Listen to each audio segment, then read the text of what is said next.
తెలంగాణలో ధాన్యం కొనుగోలు అంశం పొలిటికల్ హీట్ ఎక్కిస్తోంది. అధికార విపక్షాల మధ్య మాటల యుద్ధం నడుస్తోంది. సన్న దొడ్డు వడ్ల కొనుగోలులో భారీ అవినీతి జరిగిందని, ఆ డబ్బు ఎవరి ఖాతాలోకి వెళ్ళిందో చెప్పాలని డిమాండ్ చేశారు బీజేఎల్పీ నేత మహేశ్వర్ రెడ్డి. యూ అండ్ బ్రూ ట్యాక్స్ పై తాను చేసిన వ్యాఖ్యలకు కట్టుబడి ఉన్నా అన్నారు.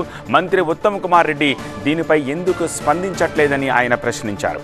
అవకతవకలపై కేంద్రం సిబిఐతో విచారణ జరిపించేలాగా లేఖ రాస్తానని చెప్పారు మహేశ్వర్ రెడ్డి.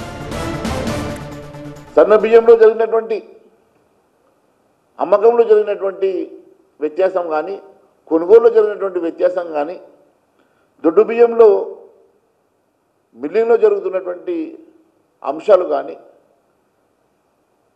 రీసైక్లింగ్లో జరుగుతున్నటువంటి అంశాలు కానీ, ఇవన్నీ కూడా మాట్లాడకుండా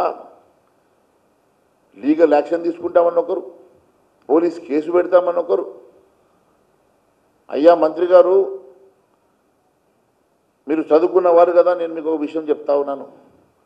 దీంట్లో కేంద్ర ప్రభుత్వం వాటా ఉన్నది, కేంద్ర ప్రభుత్వం కమిషన్ ఇస్తుంది, కేంద్ర ప్రభుత్వం దీంట్లో డైరెక్ట్గా ఇన్వాల్వ్ అయి ఉన్నది. కాబట్టి ఖచ్చితంగా ఇది సిబిఐకి ఇవ్వాల్సిందిగా నేను డిమాండ్ చేస్తూ ఉన్నాను. నేను ఖచ్చితంగా ఇది సిబిఐకి లెటర్ రాస్తాను, కేంద్ర ప్రభుత్వానికి లెటర్ రాస్తాను.